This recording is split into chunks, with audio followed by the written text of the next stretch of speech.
totally fine. Welcome. And we're going to hand it over, I think, to our audit team. Great. Well, thank you so much. I'll go ahead and introduce myself. My name is Laura Manlove. I'm a director with RSM. I spend 100% of my time as an internal auditor for school districts in a couple of counties as well. With me today is Jack Hughes. He is one of the leaders on this account and spends a lot of time here at Osceola Schools performing the internal audit work for you all. So we're really pleased and honored to be able to speak to you in a workshop capacity today. We'd like to do this annually with our clients, just as a reminder that we are here and we are your internal auditors as the board. I know we frequently meet with your audit committee and report to you through them, but it's nice to have some face time directly with the board. This is going to give you a little bit of an overview of the internal audit function that you have here at the district, what our role is, where we've been, some of the industry guidance that guides internal audit functions for school districts, and then of course any question or discussion items that the board has that you'd like to work through in this workshop. So starting just with a little overview of the governance structure here at Osceola Schools. As I mentioned, we report directly to you, the school board, through your audit advisory committee. This is considered a best practice in industry because having an independent audit advisory committee oversee your internal audit function does provide independence of that function, as well as independent advice and insight directly to you, the school board, as well. Governance that applies specifically here at Osceola Schools. Of course, there's the Florida statute, which requires districts of a certain size, over $500 million in revenue a year, to have an internal auditor reporting to the board. There's also a board policy that Osceola Schools has adopted here locally, which is 2.29 about the Audit Advisory Committee. This is your policy that created your committee in compliance with the Florida statute.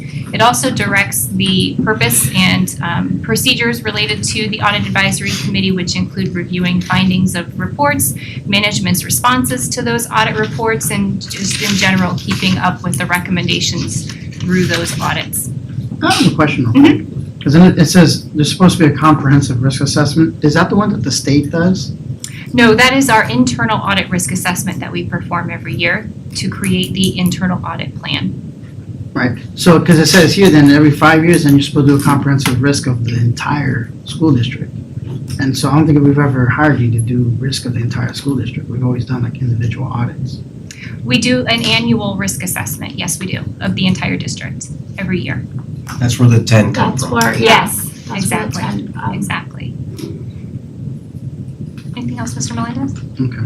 All right. I just misread that differently then. Okay. I don't want to get into it, but yeah. Okay. Any other thoughts before I move forward?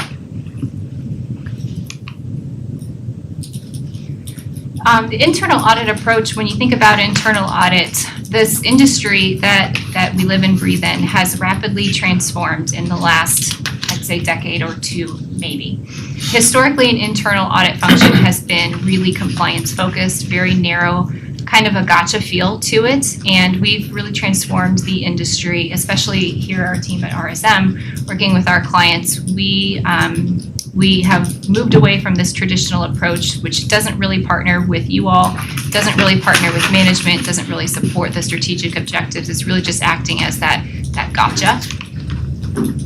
And we now are, as an industry, working under a new mindset as your public sector internal auditors.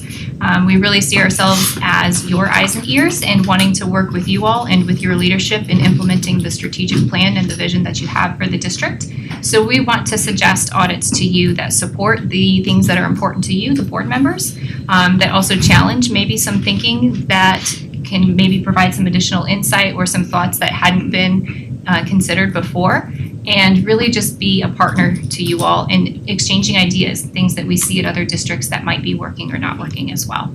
And that's the way that we view how we support you here at Osceola Schools with our internal audit function. So when we do produce a risk assessment or a proposed top 10 for the audit committee to create the internal audit plan from, that those areas have considered your strategic plan and things that we've heard you as board members say are important to you all and where you want the mission of the district to go. You know, there's a danger to that approach. right? There should be a balance, right? Because it has to be effective. At the same time, the danger in it being too friendly is that you never find anything, right? And that, in my opinion, in the short 3 years that I've been here, I felt like that's been my experience, right? It's when the whole reason that there's a gotcha feel to it is because that's what you're supposed to do. You're supposed to find what we haven't found ourselves, right? And police us up. So when the relationship becomes too friendly, and it's very difficult to not have that situation where the source of your contract, you have to maintain the contract. That's another opposing force, that you're trying to preserve the actual contract. But in some cases that might be enough. The preservation of the contract might be enough to keep you maybe in some kind of friendly posture. But certainly, if I were to say, has RSM, just one overarching question, has RSM relationship with the school district of Osceola made the school district of Osceola better, and to what degree has it accomplished that, right? And if we did not have you at all, where would we be today over the past 3 years? So I would say that just because our new approach focuses on streamlining with your strategic plan doesn't mean that we're too friendly or not finding things. And I think you would say the same thing. In the reports that we've delivered to you all, we've certainly noticed several things and had several observations and helped the district leadership, past leadership and current leadership, focus resources and focus effort in areas of risk that we've identified. That doesn't change the findings that we have.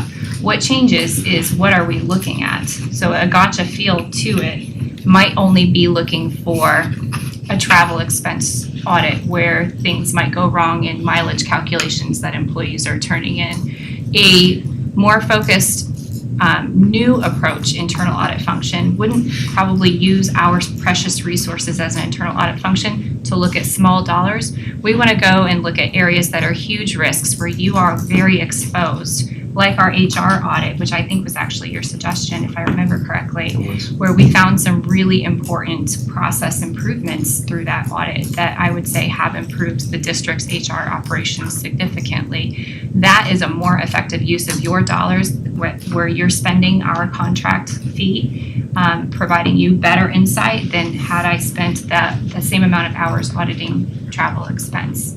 Now, to Mr. Arroyo's point, though, if I can add to that, Mr. Arroyo, before you add something else, I remember when I was first elected back in 2008, we had a process in place where we rotated the CPA auditors, not the internal auditors, but the ones that The external. the external that do our financial statements, and we said that every time the AG comes in, then we're going to rotate out and have somebody new.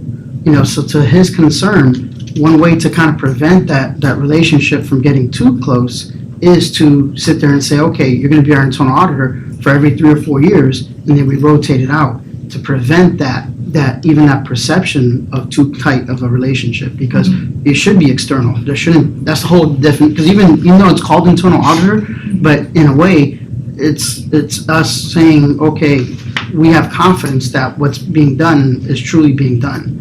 And so I think that to kind of avoid that or mitigate that is to sit there and, because I think all contracts should be that way. It's not even pointing to you. We had another contract with our financial investors, and I was like, we have a contract that doesn't expire. They can be our investor forever. And I'm like, well, that's not a good practice. And so I just think that, to alleviate some of those concerns is to sit there and put a rotating basis, say every 3 years, every 4 years, or every year the external auditor comes in, that we rotate out internal auditors.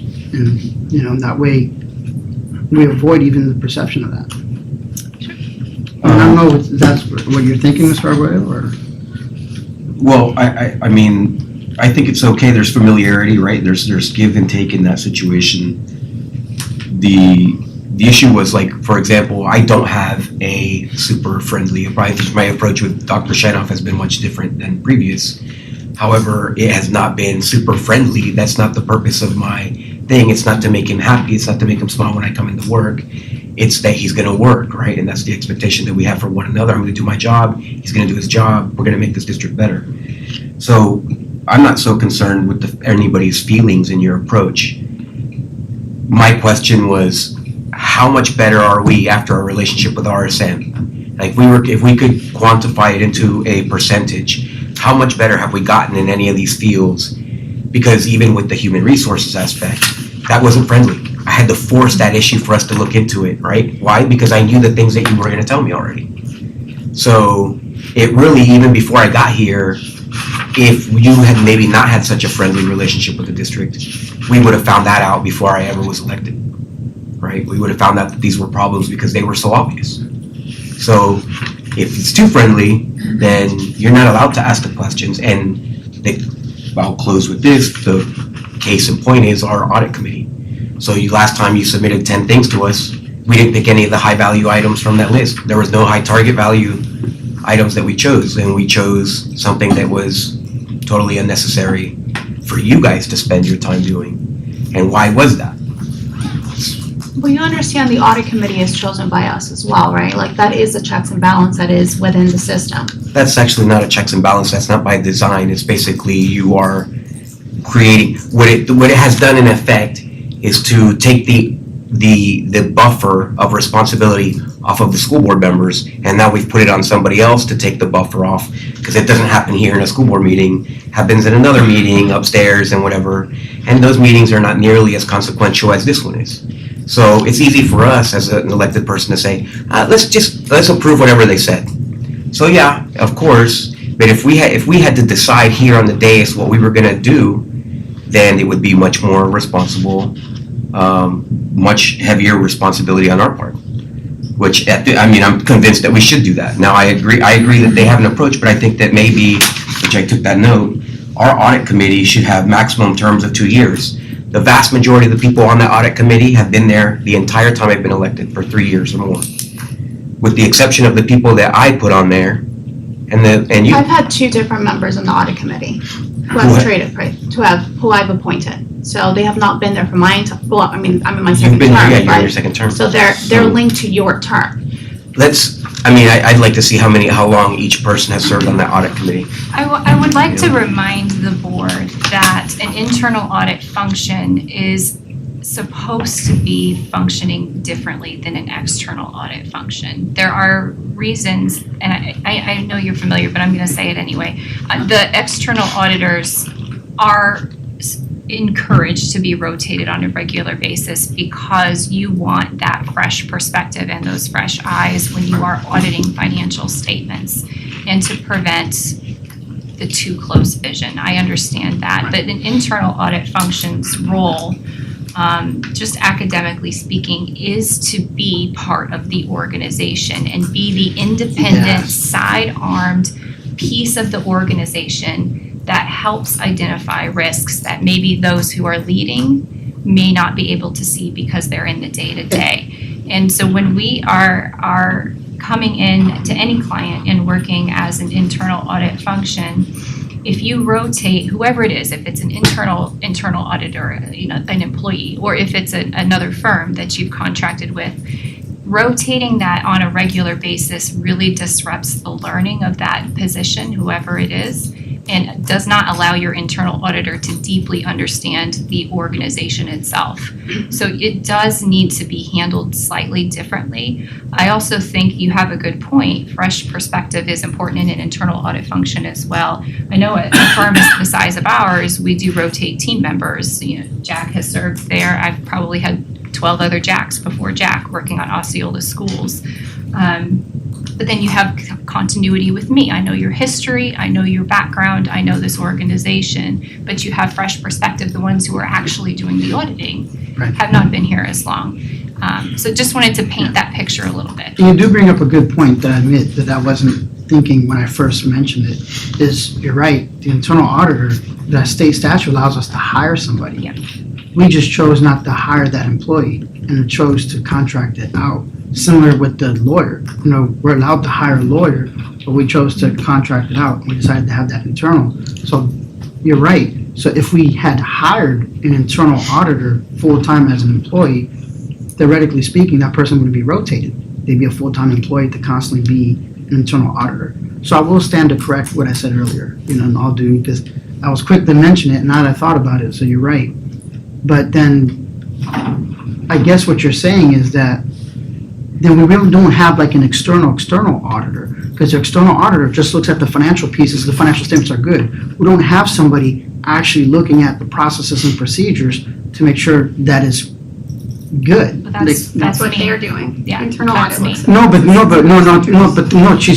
that's the, I'm trying to understand the difference. No, that's the difference in internal. In internal, she's right. An employee, but who monitors the internal auditor? Well, you do. We do, the board. But we don't. Even if it were an employee, it Not would be our about the employee. function. The school district doesn't, as a board member, I'm not gonna look at the POs. I mean, I could if you want me to, I could look at the POs, but who confirms that the internal auditor is doing it right? No one, that's my point. The Your audit committee audit is supposed to. committee, yes. But well, I mean, we don't, it's, okay, so I think that that's a good point. Yeah. The idea is, the evaluation is very surface level, right? And I'm not advocating that we should not have RSM. My opinion, just to be clear, I like RSM as an entity, and I think that they are the right people for this. But no matter how good your racehorse is, if you tie its legs together, it's not gonna be very fast. So that's the environment that I believe that you guys have been placed in, historically speaking. So it would be great to unleash you and allow RSM to do what the legislation intended for you guys to do on behalf of the district. Because in this environment, I don't think that you could quantify a huge number in terms of how has RSM improved us as a district. So what is it about the environment that you think is tying them from doing their job? I think that the former superintendent and the board in general has prevented them from being completely honest with the district. Give us And- examples. Give me an example so that Yeah, I you can can just help understand a little bit better what you mean. Okay, if you go back to for the past 3 years, go back to the 10 items which were provided to us by RSM in terms of the most important or most valuable things that should have been audited and to what degree they were audited. And we chose to do a audit on the same thing for 3 years. Mm-hmm. So Do you that would be understand how one. that decision was made?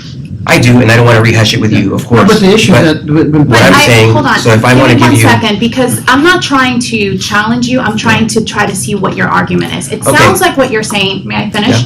That you think that what happens in the audit committee is not what you think should be happening. If that's the issue, that has nothing to do with them, and that's what we should be discussing, the audit committee, not RSM. Does that make sense? I think that they have a duty to do their job according to the contract. The audit committee, I'm not the one who brought up. Mr. Melendez is the one that brought it up. But those are I was the talking folks about them that are. quantifying what they have done. Right, but when we get those recommendations, that decision is made by the audit committee. RSM provides, No, here's that a decision is list. made by us. They Yeah. just make recommendations. Is that not what I So said? they make I feel like I recommendations. said recommendations. I don't think I said decision. Recommendations. Okay. They present the recommendations to the audit committee and to us. The audit committee sits there and has a very intensive discussion about what we think. We're talking about the audit committee instead of RSM right now. There's Okay, nothing if to we're, this. so I'm not the one here, that's if we're not talking gonna about have a good faith conversation about it, then I'm done. it. Okay. Because that's I'm fine with actually me, trying to so we can help. continue. I need to see what Okay, you're okay. saying. Do you understand what I'm saying? Yeah, let me Thank you. summarize it, because I actually agree with Ms. Sounds like Castillo on maybe a this man point. should say it. Because, okay, Ms. Castillo has a very valid point, because just like I didn't quite understand the difference between internal and external, I was kind of mixing that up. Mr. Arguello spoke improperly about being hand-tied. It's not RSM that's having the issue. It sounds like, based on what he's saying, is that what we select as priorities for you to look at is what's hand-tying you.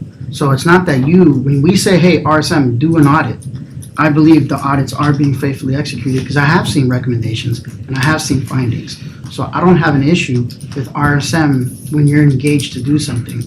The issue could be, which I can agree to him, is what we engage you to do. And that's a whole different argument. And I think that's what Ms. Castillo was saying, is that if there's an issue with the audit committee, that's not an issue with RSM in the way that you perform your job. And if it's all right if I comment, I'd like to use a different word than hand tied, because I think that implies that I feel like I can't do my job, and that's not how I feel. If I work for you guys, let me talk to you. I'm with you. I don't feel like I can't do my job here or be honest about what I'm seeing when we're performing audits around Osceola schools. The limit that I do run into is budget, which I bet every one of your departments would tell you the same thing if they sat here with you today, that they're limited by the budget in their departments. I think we would love to audit all the high-risk areas that we find and that we present to the audit committee so that we can tell you all the things that you should be watching out for across the district. But you don't have the budget to do that, right? So I feel like our limit is budget, just like it is with every one of my school districts. This is not an Osceola problem. This is a public sector Right. problem. Let me ask you a question, and I'm sorry, John, I apologize. Go ahead. But for my level of comfort, to see if you're doing it correctly, which I believe you are, I'm just gonna ask you, let's say you find a finding, right? And you approach it to that employee, because before you write it, I'm pretty sure, like you said, in a non-gotcha environment, you try to tell that employee you found an issue, right? Yes. If you resolve that issue with that individual employee, does that finding ever get made into the report? Because then that's an issue, because I don't want to jump too far with it. I just want you to answer that Yeah. question first, and then I'll follow up with that real quick. Yeah, I'm just listening to Yeah, what okay, you're yeah, asking. because the purpose of that is, because then I can see that being a little too cozy, because yeah, you corrected it, and it's okay, but I want to still see it in the report, employees corrected it, you know what I mean? So it's not like, so the minute you find something, it automatically has to be documented, whether it was corrected or not. So I would hate this, the only way I would say that you're not doing your job the way that I would like to feel comfortable with is if you corrected it with the employee, it never made the report, and like, we never knew it was a problem, because Right. it's already solved. But the purpose is, it was only solved because you were doing the audit. And then that gives us that assurance that we're getting our value from you because you corrected that issue.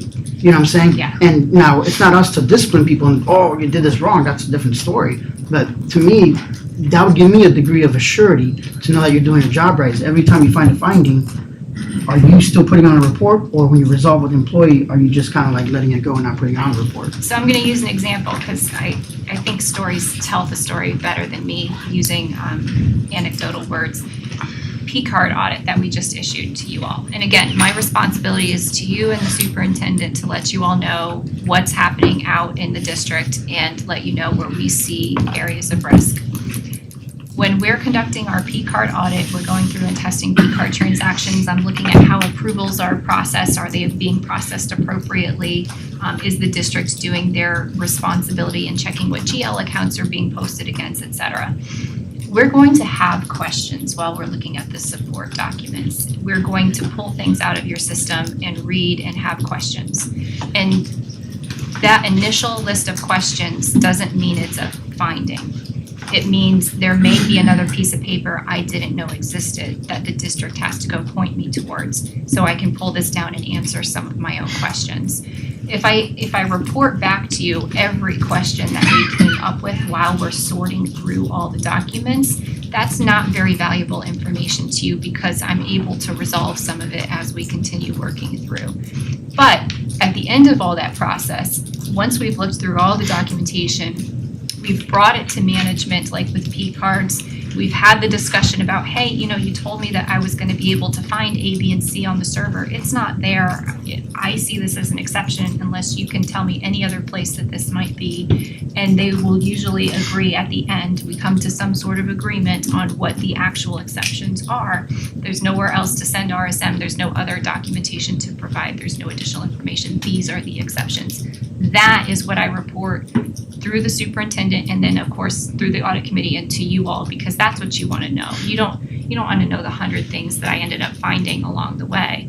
I think I'm answering your question, but please let me know if I'm not answering what you're asking me. Well, you got it there. Because I guess there's a difference between an understanding and actual finding of a violation. Right. You know what I'm saying? Yeah. So I'm hoping a violation, like you said, like your that's a interpretation is Yeah. general ledger, but then you find out it's in some subsidiary ledger. Okay, I don't need to know that, okay, it was in Right. subsidiary ledger. But however, if it was supposed to be in the general ledger and it's not in the general ledger, you don't let the employee make that correction and say, okay, we're done, okay, and we never, no. That part, you know what I'm saying, so a clear-cut violation is what I do want to know, even if it's 100 pages, because that means something. If we got 100 pages of violations, we got a lot of fixing to do. Right. You know what I mean? But you're right, so not clarification questions, Right. actual violations that are found. And that's what you see in our reports. Those observations sections are all of those confirmed issues that we found. And back to your point, because I've been thinking about what you said, how can I explain to Mr. Arguello the value that we've brought as your internal audit function? I think probably quantifying the number of observations that we have brought up and the number that the district has now been able to remediate because they've been brought to their attention. That could be a way and a KPI that we could report back to you so you can see the progress that internal audit has made. This is also another visual way that we show the audit committee the value of the function so that they can track where have we been, what's the status of these audits. These yellow ones are not yet fixed by the district. They're still working on remediating some of these issues in these yellow audits. The green ones are fully remediated. They've been closed out as audits. And of course, this is this year. This is all in progress right over here. But this is another way that the audit committee monitors my progress and the district's progress on remediating the things that were noted. To put my thought back on track. No, you're good. So when I said hands tied, right? What I'm talking about is the selection process. That's in our control. That's pretty clear. There's no question about it. I don't know why that's even a debate. We pick what you guys do audits on, right? And because we pick what you do audits on, there's only so much that you can ever do. It's not a budget thing. We don't have to pick 3 things. We could spend the entire amount doing 1. But when we choose the least valuable thing to do an audit on, then there's not a lot of value at the end of the day when it's completed.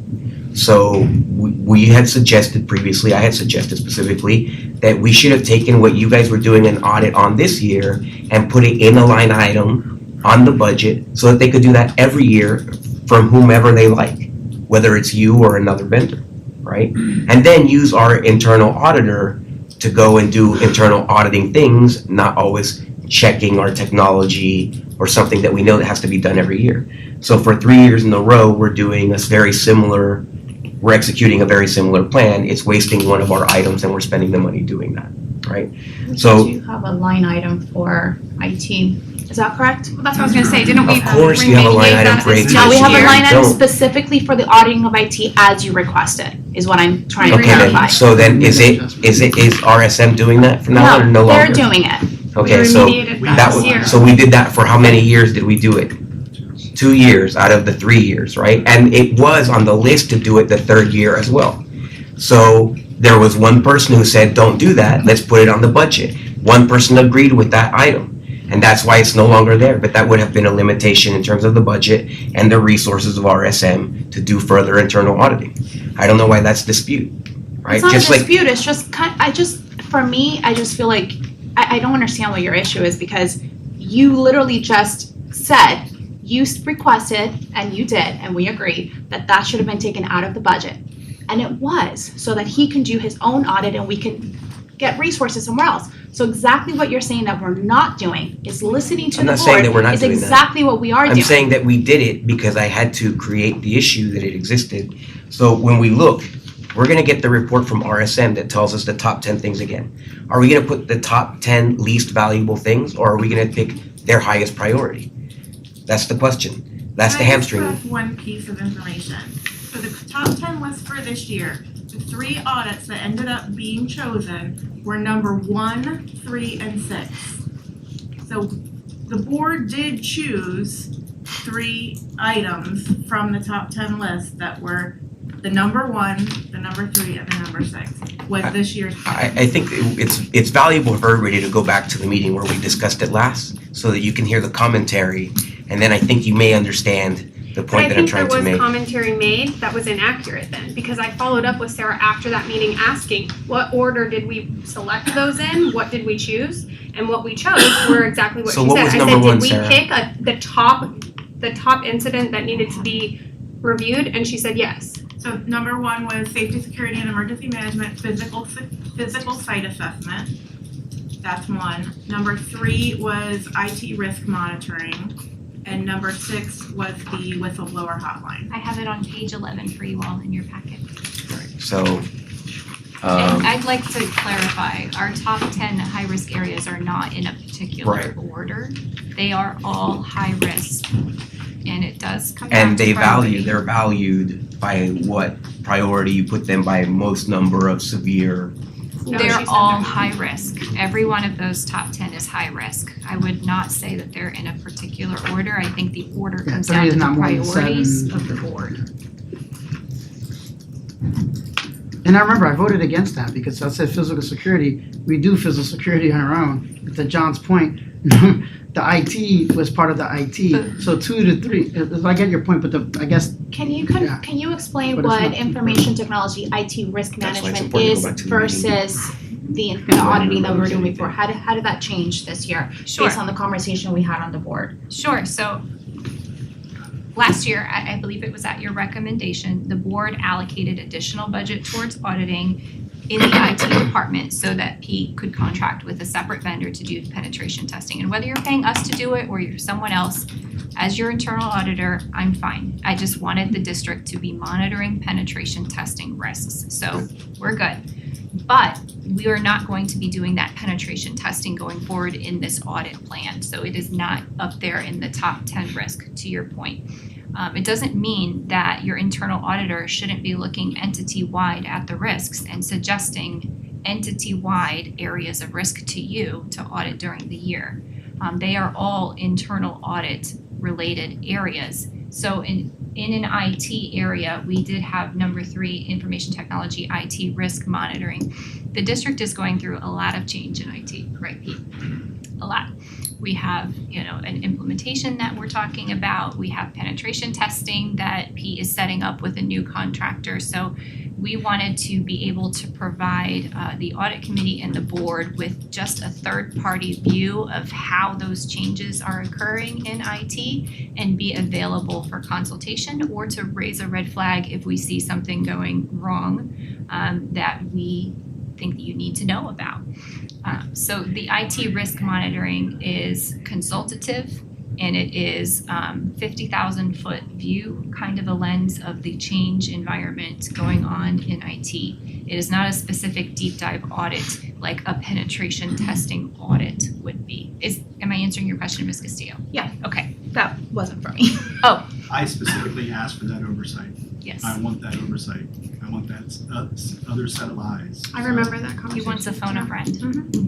Well, I Just mean. to keep us all honest. I think that Pete, honestly, you should be that 50,000 foot, right? So I think mean, that too. that's the whole purpose, right? He's the 100,000, you're the 50,000, so, and his strengths in IT also provide that aid. I mean, at some point, we have to look on a strategic basis how resources are being used. The fact that you guys have been so involved in our IT for so many years, to me, it's in and of itself is a red flag, right? We've done penetration testing for Right. so many years. Yes, all right, for 3 years. let's finish, I guess I'm not the chair, but if we can move on and maybe continue this at the end, maybe. But your question was, who's checking to make sure that processes are done correctly? Yeah. That's what we are doing. When you said physical security, why do we need to look at that? We're already doing it in-house, but you want your internal auditor to be that separate, independent eyes to check to make sure that you're doing it right. So yes, you're doing it in-house, you're doing everything But the in-house. state does that But also. we have to check. That's our responsibility to you. I see what you're saying, and it's not like you do it every single year. Let's say you do physical security, done it maybe every 5 years, come back and revisit it just to make sure that, Yeah. we're doing what we're saying we're doing. Like a quality control check. Yeah. Okay. We've been working with law enforcement agencies and other school districts around the state of Florida on physical security.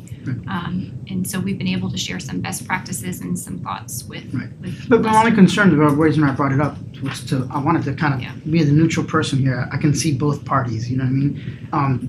When we talk about ranked and I got budget, you just said a budget, Mhm. I wouldn't have spent that money on physical security because I wasn't feeling there was a physical security issue at the district. But surely safety of the buildings of the district are important, Yeah, right? and they are, that's that's what why I'm saying, it's so in that, top but 10. we're talking about We just just got relative, reviewed by the state. we're just talking about. And everyone does. Yeah, we're just talking about just Yeah. relatively speaking, I would have rather spent that money in another area that felt like it could have gotten more bang for the buck for what we're looking at. And there's compliance reviews by the state, right? Because you need to be audited against the state requirements to make sure you're checking the boxes. But then there's also, are we safe? And are our kids safe? And are our employees safe? And that's really where we're coming in and lending that different perspective. Not just are we meeting the state's requirements, but are we truly thinking through risks? And I think that that's a completely valid area for the internal auditor, right? Yeah. But they do need to be ranked. That should be ranked by us. Yes. This is our district, we're second to last in graduation rate, but we're checking our physical security.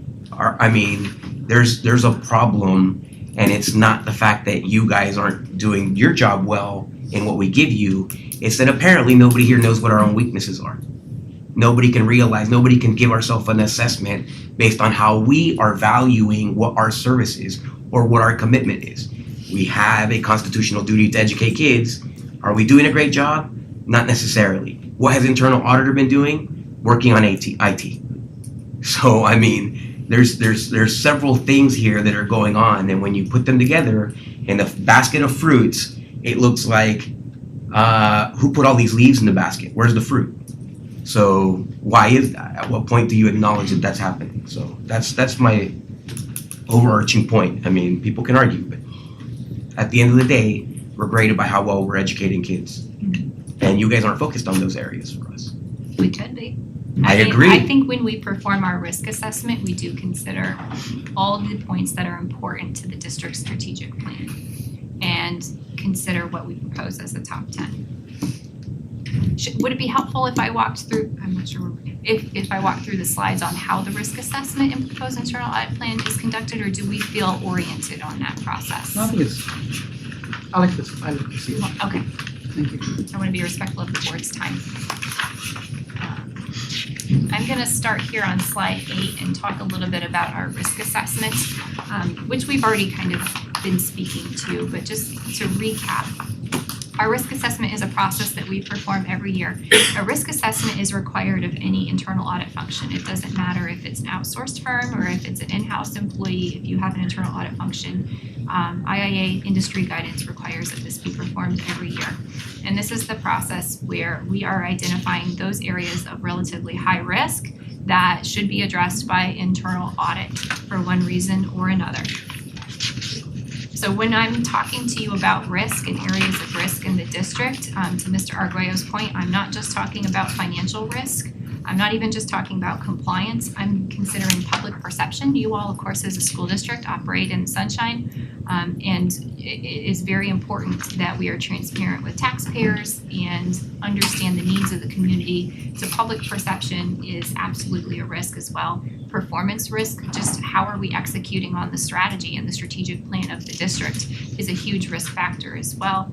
When I'm looking around at the district, performing the risk assessment, all of those things are important to me. Next slide, number 10.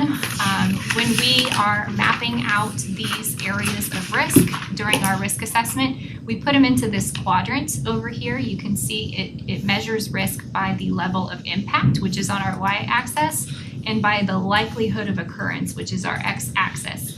When I present to you all the top 10 areas of risk, those are all going to be falling within that blue upper right quadrant of high exposure, because that's where you want to focus your internal audit resources the most. So it doesn't mean that there aren't other areas around the district that are important or that have risk, but maybe they were assessed as having a moderate exposure or even a low exposure, and therefore they may not appear on the top 10 that we present to you all.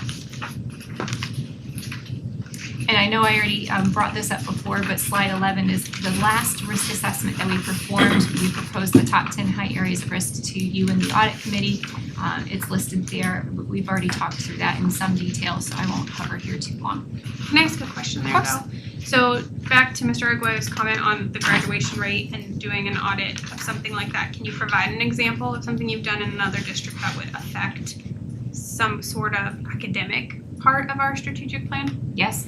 So in a very large school district, not in this state, but it's one of the top 10 in the nation, we performed an audit of student transcripts and looked at the process for how credits were awarded.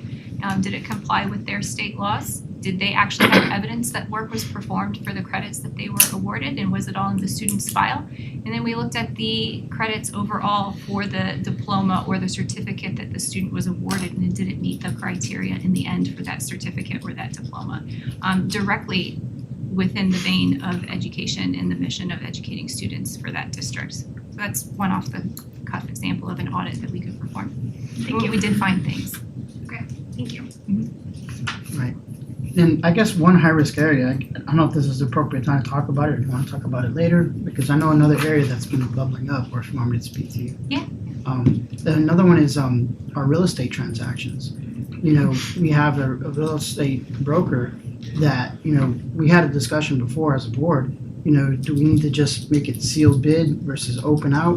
And the current real estate broker doesn't really give like expiration dates, doesn't, you know, and they admitted at the last board meeting that they didn't do a pre-approval because, oh, I know this person, or they're a big company, you know, so it's like even the way they handle the contracts, it's not really, I don't want to make a conclusion to anything like that, but I just think that a real estate brokerage transactions and how they conduct the work of the school district is to me something that an area that we need to look at, because we're growing super fast and we're building schools left and right and we're constantly buying land and things like that. So I just think that's an emerging high risk area that we should, you know, let the internal audit committee rank it, but I just think that that needs to be on the radar.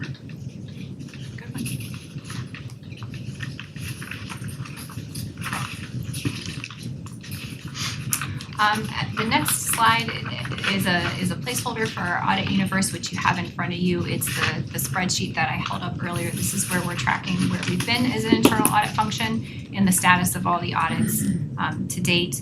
On the far right hand, you can see is our approved audit plan for 2024, which we've already gone over. We have the 3 audits that the audit committee and the board have approved for this year. If there's questions on that, I'll take them, but if not, I'll keep moving.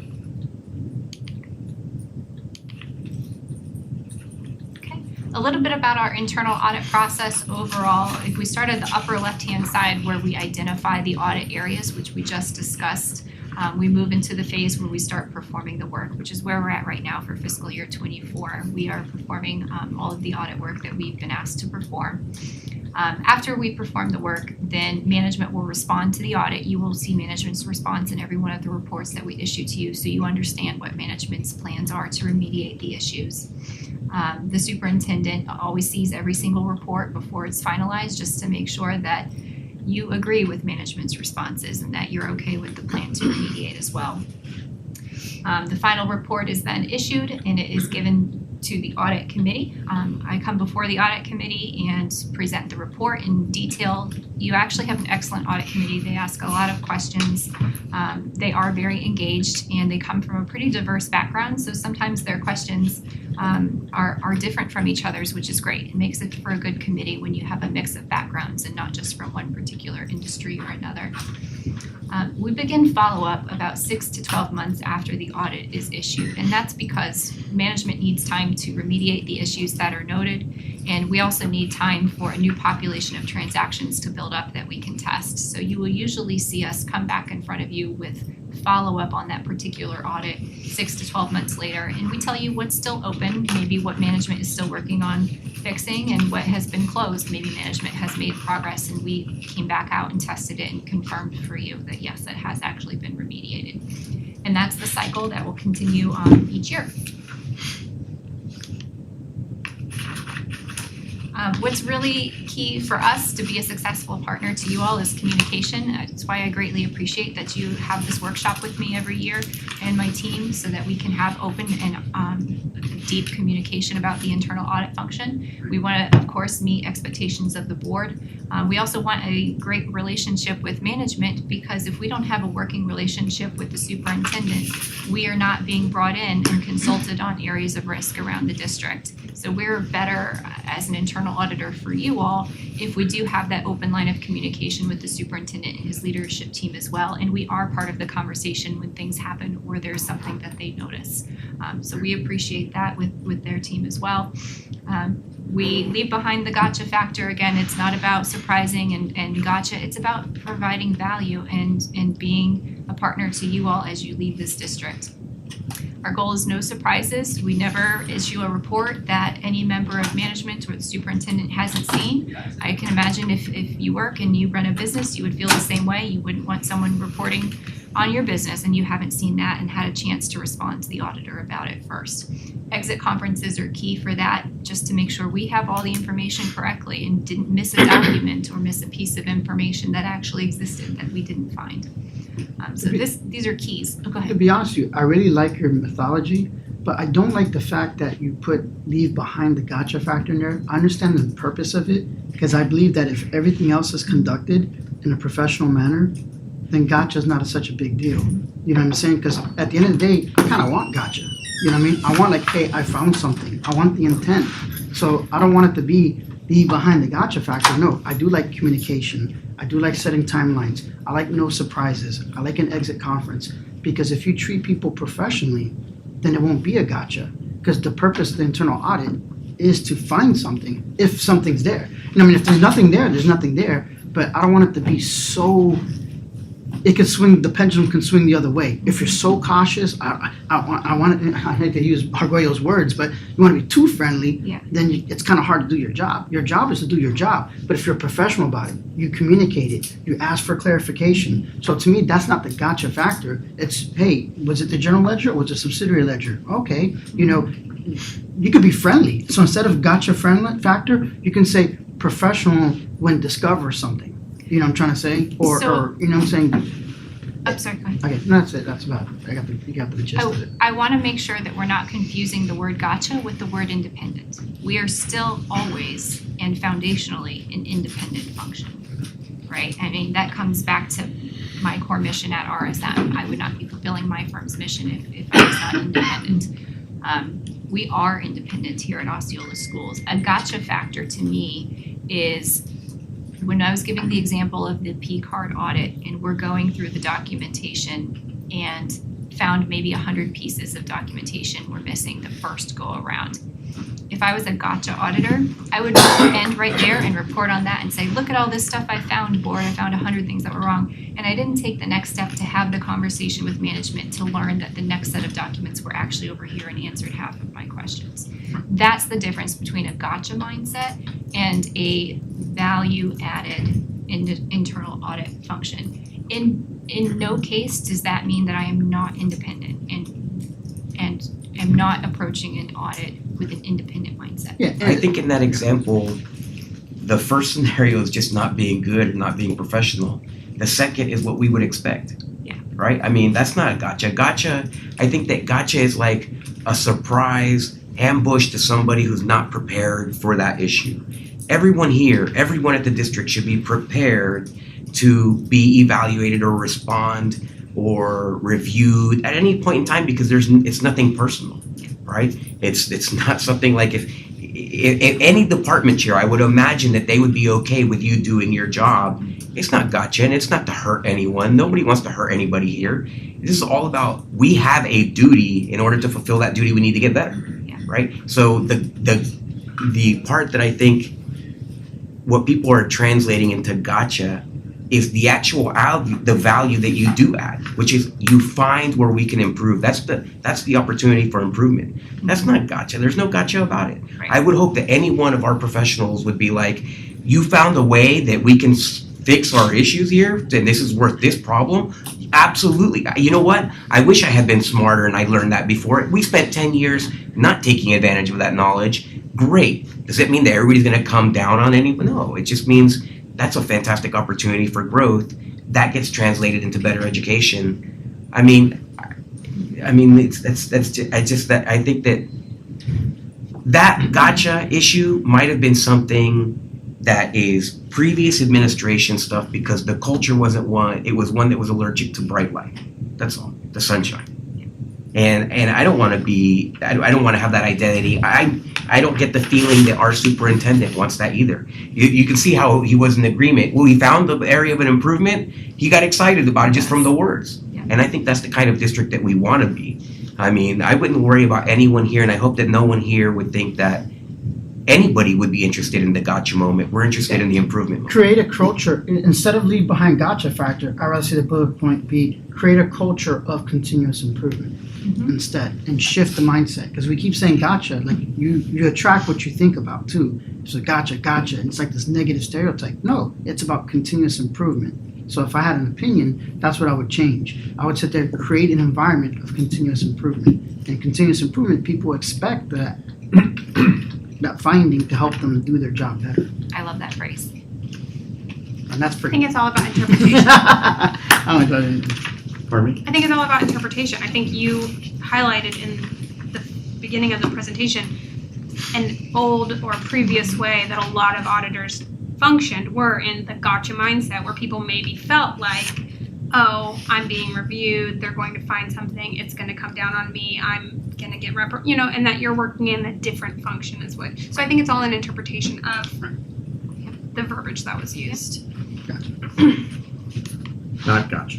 The only problem is that, words have meaning, and that's how you create an environment. And if we have this gotcha environment, then that gets to a slippery slope of, okay, let's be a little bit too nice. You know what I mean? It's like, let's, hey, I just don't even want that to come down from the top down. I want us to be like, hey. I feel like we're all on the same page, which is really great, and it was the goal of today, because I know that there have been questions and comments that have come up in the past and wanted to clarify what we are doing as a function, and I'm very pleased that I feel like we are all on the same page. Are we at the point of? I can skip through. No, whatever we're still good on We're time. good.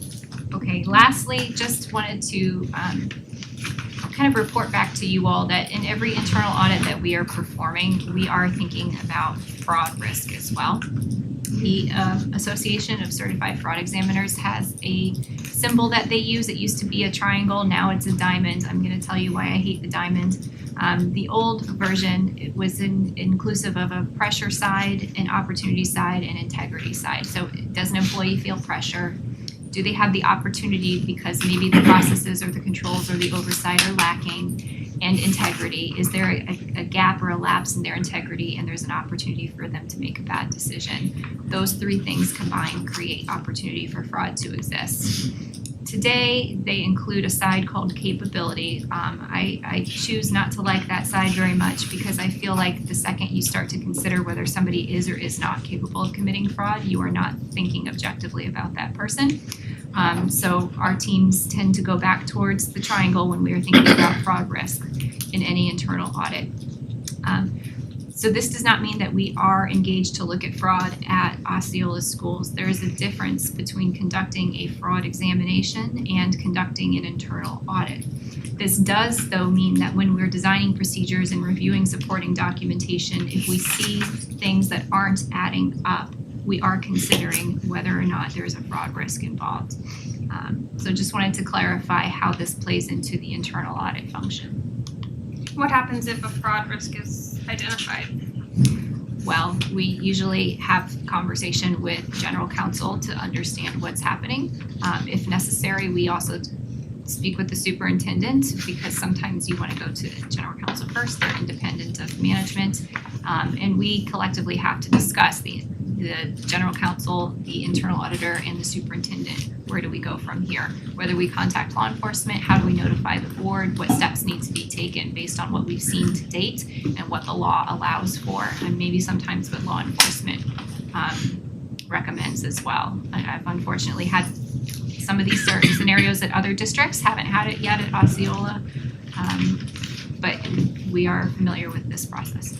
It does exist. It does exist. Well, Miami-Dade, the school board member got her fee card, was shopping in Walmart. Yeah. So we're not talking about theory. It's something that can potentially happen. It happens in any environment where there's a lot of cash, which exists at our schools, right? There is a fraud risk. Thank you, Laura, Jack, thank you. Appreciate it. I appreciate the lively discussion. I'm in the unique position of having been